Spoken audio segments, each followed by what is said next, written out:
Egypt, and I loved the Egyptian food. And then after 1 year I went to Pakistan. I didn't like the Pakistani food.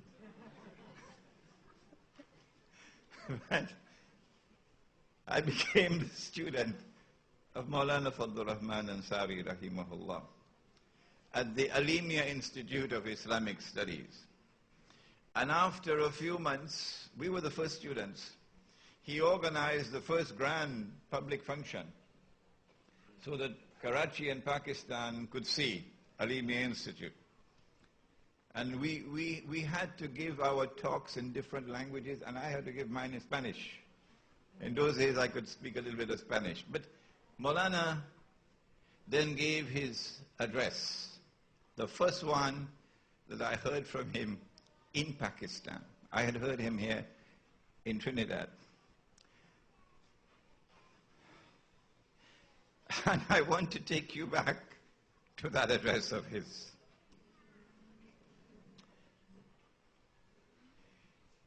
He gave a picture of the world today in which he said that appearance and reality were not the same. No. He took us through some political history and then said the appearance is that we now have achieved political independence. But then he said the reality is different. We do not as yet have true political freedom and independence. Indeed, we're moving in the opposite direction. And then he took us through some economic analysis, not only with reference to the United Nations organization in his political analysis, but the World Bank and the International Monetary Fund, etc., in his economic analysis. And then he said that the appearance is that we now have economic freedom. But I want to say to you, we are still in economic slavery. He used the word slavery. And then he ended that address, if I remember correctly, by pointing towards the greatest slavery of all. He said, you think you are intellectually free, but rather you should know that you are still in intellectual slavery. And that is the greatest slavery of all. Maulana Siddiq Ahmad Nasir, who I consider to be his most learned student, spoke to you this morning about that intellectual predicament of the Ummah. And he took us in the direction of the link between the intellect and the spirit, the spiritual life. There are those who see with only one eye, like the Antichrist. They see with only one eye. And with that eye, they have come to the conclusion that this is the best world there's ever been. I mean to say, you now have motor cars. You don't need a donkey cart anymore. You now have aeroplanes. You even have the toilet inside the house now. What progress. This is the best of all worlds. This is a world which has come into being in consequence of the dominance of modern Western civilization.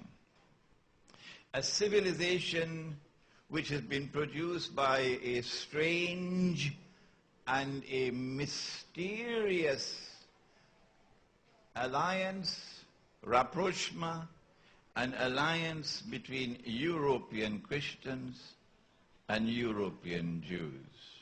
Not the rest of the Christian world and not the rest of the Jewish world. Modern Western civilization has given us the modern scientific and technological revolution, which is still continuing, and which continues to dazzle mankind. And it declares to us that this is the best of all worlds. All previous civilizations have now been superseded, including Islam. They're now redundant. They now belong to the museums of history. And so this is the best. And there is nothing to come which will supersede today's dominant way of life and dominant culture and civilization. But there are those who see with two eyes.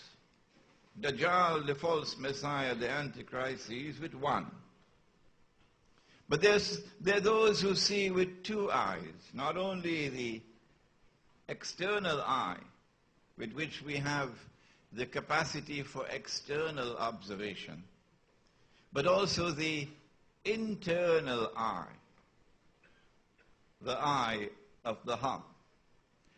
And when they look with both these eyes, the external and the internal, they recognize something different. Appearance and reality are not the same. Indeed, they look like the opposite to each other. This is not the best of all worlds. No. This is the worst of all worlds. This is a world in which truth, which is in the religious way of life, is under attack.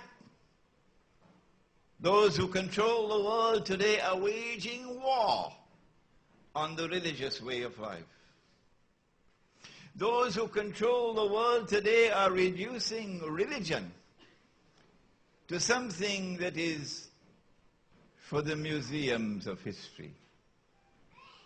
Those who today control the world are giving to us a way of life which is essentially godless. Yes, you have more churches around the corner than ever before. But despite all the hullabaloo and all the paraphernalia and all the drum beatings, the religious way of life is disappearing. And in its wake is coming one essentially godless, abominably decadent, globalized society. Mainstream society around the world, wherever you go, seems to look the same. It's McDonald's here, and it's McDonald's in Mecca, and it's McDonald's in China. A universal, a globalized society emerging for the first time in history. And it argues, without even batting an eye, it argues that a man can marry a man. And those who would criticize this alternative sexual preference to be a people who are suffering from a disease called homophobia. That's not progress. Those who see with two eyes say that this is the worst of all worlds. And it's not just the worst in terms of the brainwashing of mankind, so that your children are now taught by television